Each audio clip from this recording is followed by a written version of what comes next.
이런 광경은 처음이었어. 내 앞에는 하얀 눈이 끝없이 쌓이고 있었고 도로 위에는 차들이 줄줄이 멈춰 있었어. 미국에서 살면서도 눈이 많이 오는 지역에선 살아본 적이 없어서 이런 상황이 익숙하지 않았어.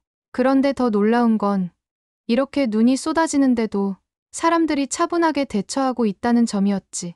한국에서 폭설을 만나면 지옥을 경험한다는 말을 어디선가 들었던 것 같은데 지금 내 눈앞에 펼쳐진 모습은 그와는 완전히 달랐어. 당황하거나 짜증내는 사람이 거의 없었고 오히려 서로 돕고 배려하는 모습이 더 자주 보였어. 이게 한국이라는 나라가 가진 특별한 점인 걸까? 나는 몇 달 전 직장 발령으로 서울에 오게 되었어. 뉴욕에서 그래픽 디자이너로 일하다가 한국의 지사에서 새로운 프로젝트를 맡게 되면서 1년간 한국에서 생활하게 됐지. 한국은 예전부터 관심이 많았던 나라였지만 막상 와보니 예상했던 것보다 더 다채롭고 놀라운 점이 많았어. 그리고 오늘 이 폭설을 경험하며 또 한 번 한국에 대한 새로운 면을 발견하게 되었어. 아침부터 눈이 내리긴 했지만 이렇게까지 올 줄은 몰랐어. 사무실에서 퇴근한 후 지하철을 타고 집으로 가려던 참이었는데 밖을 보니 도로는 온통 새하얀 눈으로 덮여 있었지. 미국 같았으면 이런 날에는 차들이 길에 갇히고 시민들은 불편을 호소하며 짜증을 냈을 거야. 하지만 한국에서는 뭔가 달랐어. 눈길에도 불구하고 사람들은 조용히 줄을 서서 대중교통을 이용하고 있었어. 지하철역으로 가는 길목에서는 시민들이 스스로 나서서 길을 정리하고 있었지.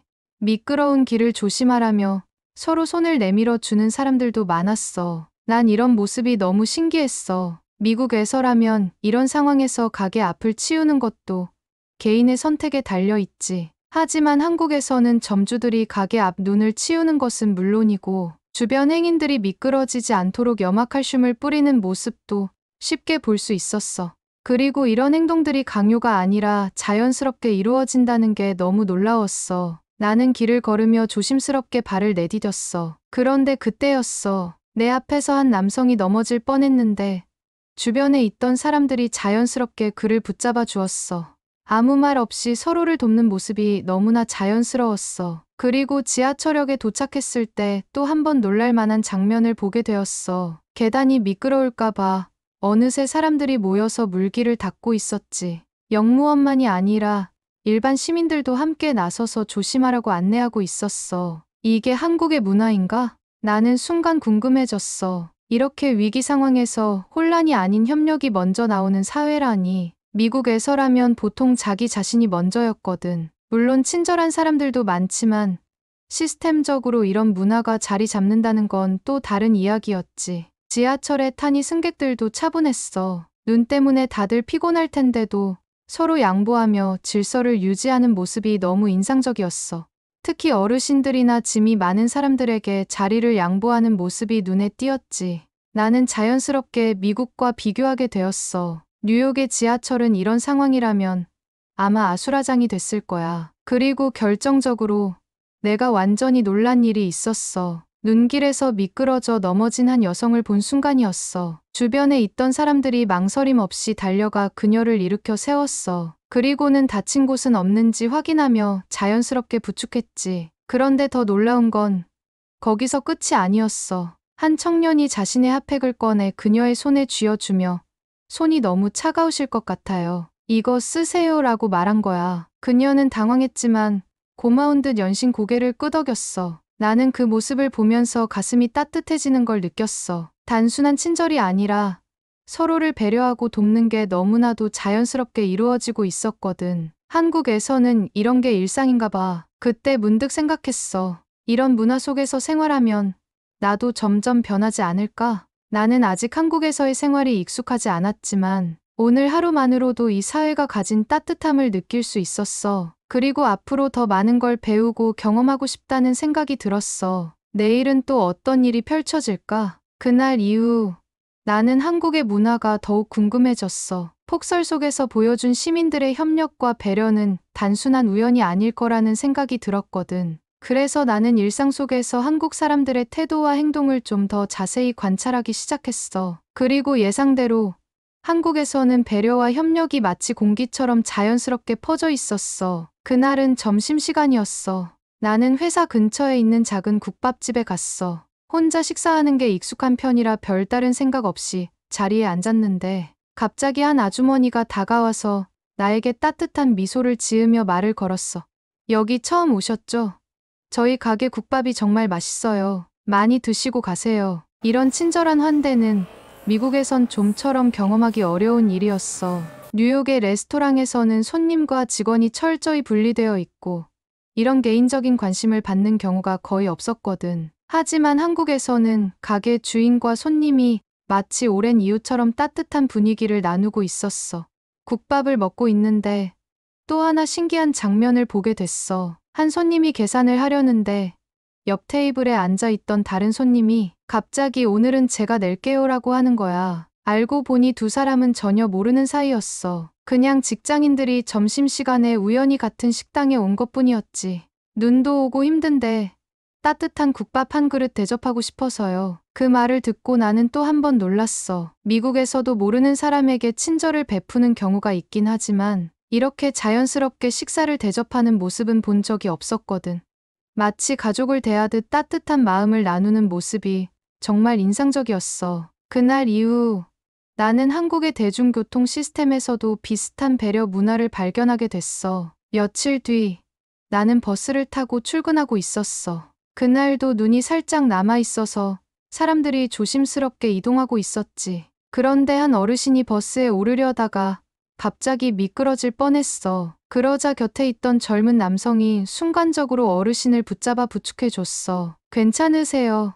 할아버지? 아이고, 고마워요. 정신없이 오다가 그만 미끄러질 뻔했네. 앞으로 걸으실 때 조심하셔야 해요. 요즘 길이 미끄러워서 위험하거든요. 나는 이 광경을 보면서 또 한 번 한국 사회의 따뜻함을 느꼈어. 미국에서도 이런 일이 발생하면 도와주는 사람이 있긴 하지만 한국에서는 이게 너무 자연스럽게 이루어지고 있었어. 심지어 버스 기사는 거동이 불편한 어르신이 앉을 자리를 먼저 확보해주고 출발했어. 그리고 버스 안에서도 나는 또 하나의 따뜻한 배려를 경험했어. 내 앞자리에 있던 여성이 작은 가방을 열어 무엇인가를 찾고 있었어. 그런데 그 순간 그녀가 표정이 굳었어. 무언가를 놓고 온 듯했어. 그러자 옆자리에 앉아있던 중년 남성이 조용히 말을 건넸어. 혹시 카드 두고 오신 거예요? 내 버스비를 내야 하는데 카드를 안 가져왔나 봐요. 그러자 그 남성은 아무렇지도 않다는 듯이 교통카드를 꺼내 단말기에 찍었어. 이런 날씨에 괜히 고생하지 마세요. 그냥 편하게 가세요. 여성은 감동한 듯 연신 감사 인사를 했고 나는 그 장면을 보면서 마음이 따뜻해졌어. 한국에서는 낯선 사람에게도 이렇게 배려심을 베푸는 문화가 자연스럽게 자리 잡고 있었어. 그리고 며칠 후 나는 또 하나의 감동적인 경험을 하게 되었어. 퇴근 후 나는 카페에서 간단히 작업을 하고 있었어. 그런데 갑자기 옆 테이블에서 영어로 대화하는 소리가 들렸어. 외국인 관광객인 듯했어. Excuse me. Do you know where the nearest subway station is? 그들은 카운터에 있던 직원에게 물었지만 직원은 영어가 서툰 듯했어. 그런데 그 순간 한 한국인이 다가가더니 자연스럽게 도움을 주기 시작했어. Are you looking for the subway? I can help you. 그는 친절하게 길을 설명해 주었고 심지어 직접 역까지 안내해 주겠다고 했어. 관광객들은 연신 Thank you를 외쳤고 나는 또 한 번 한국인들의 따뜻한 배려에 감탄했어. 미국에서도 친절한 사람들이 많지만 바쁜 도심에서 모르는 사람을 위해 이렇게 직접 나서주는 경우는 흔하지 않았어. 한국에서는 이런 친절이 단순한 개인의 미덕이 아니라 사회 전체에 자연스럽게 스며들어 있는 것처럼 느껴졌어. 그렇게 한국에서 지내면서 나는 배려와 협력이 단순한 이벤트가 아니라 이 사회의 중요한 가치라는 걸 깨닫게 되었어. 눈이 오든 바람이 불든 힘든 상황이 닥치든 간에 한국 사람들은 서로 돕고 배려하는 모습을 보여주었어.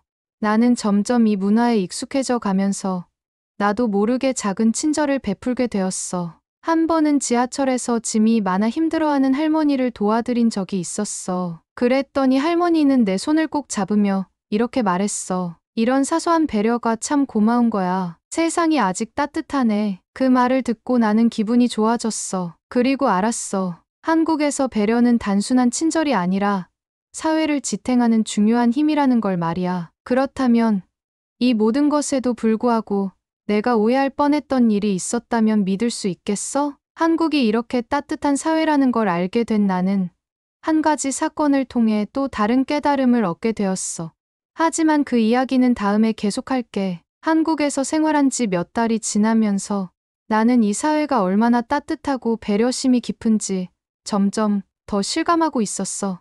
하지만 한편으로는 모든 것이 완벽하게 좋을 수만은 없다는 생각도 들었어. 한국 사람들은 낯선 이에게도 친절하고 서로 돕는 문화가 자연스럽게 자리 잡고 있었어. 하지만 때때로 나는 그들이 너무 직설적이거나 간섭이 심하다는 느낌을 받을 때도 있었지. 특히 내가 한국어를 잘 못 알아듣거나 한국 문화에 익숙하지 않아서 실수했을 때는 더욱 그랬어.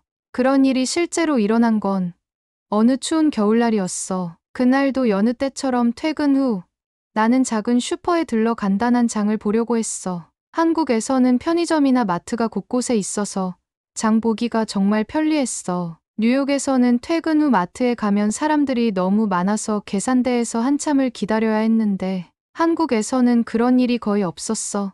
나는 우유와 빵을 고른 뒤 계산대로 향했어. 그런데 갑자기 내 뒤에서 누군가가 나를 가볍게 쿡 찌르는 거야. 뒤를 돌아보니 60대 정도 되어 보이는 할머니가 나를 빤히 쳐다보고 있었어. 어휴, 아가씨. 그렇게 얇게 입고 다니면 감기 걸려. 나는 순간 당황했어. 뉴욕에서는 모르는 사람이 옷차림을 지적하는 일이 거의 없었거든. 그리고 솔직히 말하면 나는 그렇게 얇게 입은 것도 아니었어. 괜찮아요. 저는 안 추워요. 나는 어색하게 웃으며 대답했지만 할머니는 고개를 저으며 계속 말을 이었어. 요즘 독감도 유행인데 젊은 사람도 방심하면 큰일 나. 따뜻하게 입고 다녀야 해. 나는 순간 기분이 좀 불편했어. 물론 걱정해 주시는 거라는 걸 알았지만 낯선 사람이 내 옷차림을 보고 지적하는 게 어색하게 느껴졌어. 나는 서둘러 계산을 마치고 가게를 나왔어. 하지만 몇 분 후 나는 내 생각이 틀렸다는 걸 깨닫게 되었어. 집으로 가는 길, 나는 버스를 기다리고 있었어. 그날따라 날씨가 유난히 추웠어. 바람이 세게 불었고 나는 손을 호호 불며 따뜻하게 하려 했어. 그런데 바로 그때 누군가가 내 손에 무언가를 쥐어주었어. 이거 손 시릴 텐데 써. 나는 깜짝 놀라 고개를 들었어. 그런데 놀랍게도 아까 마트에서 나에게 잔소리를 하던 바로 그 할머니였어. 그녀는 내 손에 작은 핫팩을 쥐어주고는 따뜻한 미소를 지었어. 아가씨 손이 꽁꽁 얼었네. 봐. 내가 괜히 한 말이 아니었지? 나는 순간 아무 말도 할 수 없었어. 방금 전까지만 해도 왜 모르는 사람이 나한테 간섭하지? 라고 생각했는데 지금은 오히려 감사한 마음이 들었어. 할머니는 내 대답을 기다리지도 않고 버스에 올랐고 나는 손에 쥔 따뜻한 핫팩을 보며 멍하니 서 있었어. 그제야 나는 한국의 배려 문화가 단순한 친절을 넘어서 가족처럼 서로를 걱정하는 데서 비롯된 거라는 걸 깨달았어. 뉴욕에서는 이런 따뜻한 간섭을 받아본 적이 없었거든. 그리고 며칠 후 나는 또 한 번 한국의 협력 문화를 오해할 뻔한 일이 있었어. 그날은 회사에서 일이 늦게 끝나서 밤 11시쯤 지하철을 타고 집으로 가고 있었어. 그런데 내가 타고 있던 칸에 조금 취한 듯한 중년 남성이 앉아 있었어. 그는 혼잣말을 하면서 주변을 두리번거리고 있었어. 솔직히 말해서 나는 순간 긴장했어. 뉴욕에서 밤늦게 지하철을 탈 때 이렇게 혼잣말하는 사람이 있으면 보통 피하는 게 상책이었거든. 나는 최대한 시선을 피하며 조용히 자리에 앉아 있었어. 그런데 몇 분 뒤 그 남성이 갑자기 자리에서 일어나더니 내 쪽으로 걸어오는 거야. 나는 순간 겁이 났어. 혹시 술 취해서 시비 거는 건 아닐까 하는 생각이 머릿속을 스쳤어. 그런데 내 예상은 완전히 빗나갔어. 그 남성은 내 옆에 있던 승객을 가리키며 말을 했어. 학생, 가방 열려 있어. 조심해. 나는 순간 놀라서 고개를 돌렸어. 그리고 정말로 내 옆자리에 앉아있던 대학생의 가방이 살짝 열린 상태였어. 정말이네요. 감사합니다. 학생은 깜짝 놀라 가방을 확인했고 주변 사람들도 흐뭇한 미소를 지었어. 그 남성은 다시 자리에 앉으며 피식 웃더니 아무 일 없다는 듯 창밖을 바라보았어. 나는 순간 부끄러워졌어. 처음에는 그를 피하고 싶었지만 사실 그는 주변 사람들을 걱정해주는 따뜻한 사람이었어. 뉴욕에서는 이런 상황에서 보통 내 일이 아니니 신경 쓰지 말자는 분위기가 강했지만 한국에서는 서로를 지켜보며 돕는 문화가 있었어. 그날 이후 나는 한국 사람들의 관심과 배려가 때로는 조금 과하게 느껴질 수도 있지만 결국에는 따뜻한 마음에서 비롯된 것임을 알게 되었어. 이런 경험들을 통해 나는 한국이 단순히 좋은 사람들이 많은 나라가 아니라 위기 상황에서도 서로를 돕고 배려하는 문화가 깊이 뿌리내린 사회라는 걸 깨닫게 되었어. 하지만 아직도 한국의 배려 문화가 완벽하게 이해되지는 않았어. 그리고 며칠 후 나는 한국에서 겪은 가장 감동적인 순간을 맞이하게 되었지. 과연 어떤 일이었을까? 한국에서 생활하면서 나는 배려와 협력이 이 사회를 지탱하는 중요한 가치라는 걸 깨닫게 되었어. 하지만 그 깨달음이 완전히 내 것이 된 순간은 한국을 떠나기 직전에 일어난 일이었어. 그날은 한국에서 지낸 지 거의 1년이 되어 가던 날이었어. 이제 곧 미국으로 돌아갈 시간이 다가오고 있었지. 한국에서 보낸 시간은 너무나 소중했고 나는 이곳에서 배운 많은 것들을 마음속 깊이 새기고 있었어. 그날도 여느 때처럼 평범한 하루였어. 회사에서 마지막 프로젝트를 마무리하고 저녁을 먹기 위해 자주 가던 국밥집으로 향했어. 가게에 들어서자마자 주인 아주머니가 반갑게 인사를 건넸어. 어머, 제시카, 오늘도 국밥 먹으러 왔어? 네, 오늘은 특별한 날이라서요. 아주머니는 내 말에 궁금한 표정을 지었어. 무슨 특별한 날인데?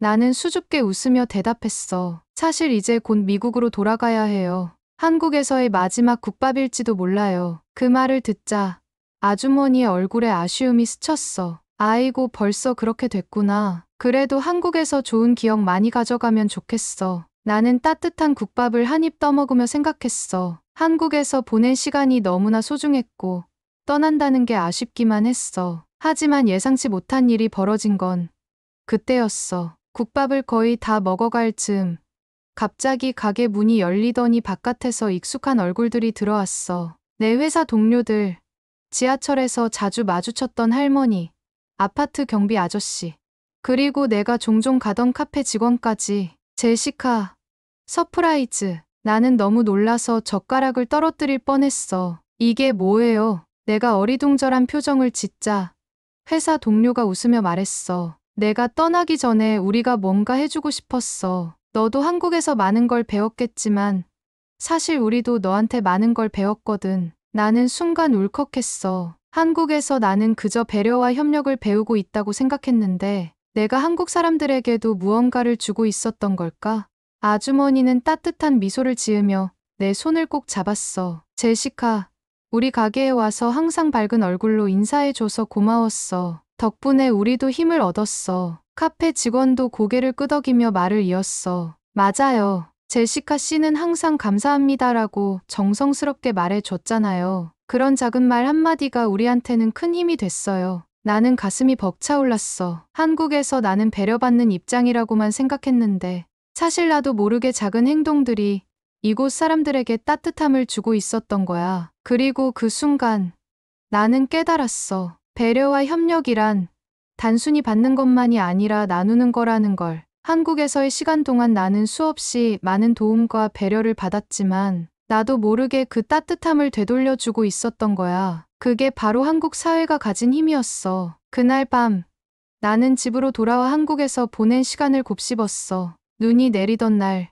시민들이 자발적으로 도로를 정리하고 손을 내밀던 장면, 버스에서 낯선 이가 교통카드를 대신 찍어주던 모습, 내가 얇게 입었다며 핫팩을 쥐어주던 할머니의 따뜻한 손길, 그리고 나를 떠나보내기 위해 자발적으로 모여준 이 소중한 사람들. 이 모든 순간이 모여 나는 한국에서 정말 중요한 것을 배운 것 같았어. 이제 미국으로 돌아가도 나도 이런 따뜻한 배려를 실천해야겠어. 나는 그렇게 다짐했어. 며칠 후 나는 한국을 떠나기 위해 공항에 갔어.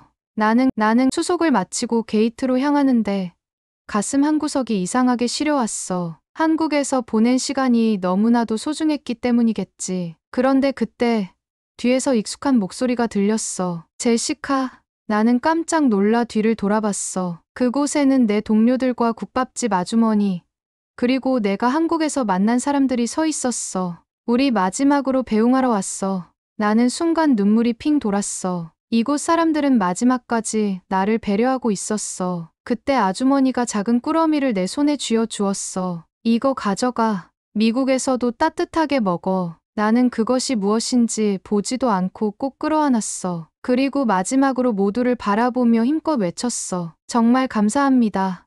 저도 미국에서 여러분처럼 따뜻한 사람이 될게요. 그 말에 모두가 환하게 웃었어. 그렇게 나는 한국을 떠났어. 하지만 한국에서 배운 따뜻한 마음은 내 안에 깊이 남아 있었어. 몇 달 후, 나는 뉴욕에서 바쁜 일상을 보내고 있었어. 어느 날, 지하철을 타려고 계단을 내려가는데, 한 노인이 무거운 짐을 들고 힘겹게 계단을 오르고 있었어. 주변 사람들은 무심히 지나가고 있었지. 그 순간, 나는 자연스럽게 다가가서 물었어. 도와드릴까요? 노인은 깜짝 놀란 표정을 지었지만, 이내 미소를 지으며 고개를 끄덕였어. 나는 짐을 들어 계단 위까지 올려다 드렸어. 그 순간 나는 한국에서 받았던 수많은 배려와 친절이 떠올랐어. 이제는 내가 그 따뜻함을 전할 차례였어. 그게 바로 내가 한국에서 배운 가장 중요한 가치였으니까. 이 이야기가 마음에 들었다면 좋아요와 구독 부탁해요. 한국 사회의 협력과 배려 문화, 감동적이지 않았나요? 한국에서 경험한 따뜻한 순간들이 여러분에게도 전해졌으면 좋겠어요. 혹시 여러분도 한국에서 특별한 경험을 한 적이 있나요? 댓글로 공유해 주세요.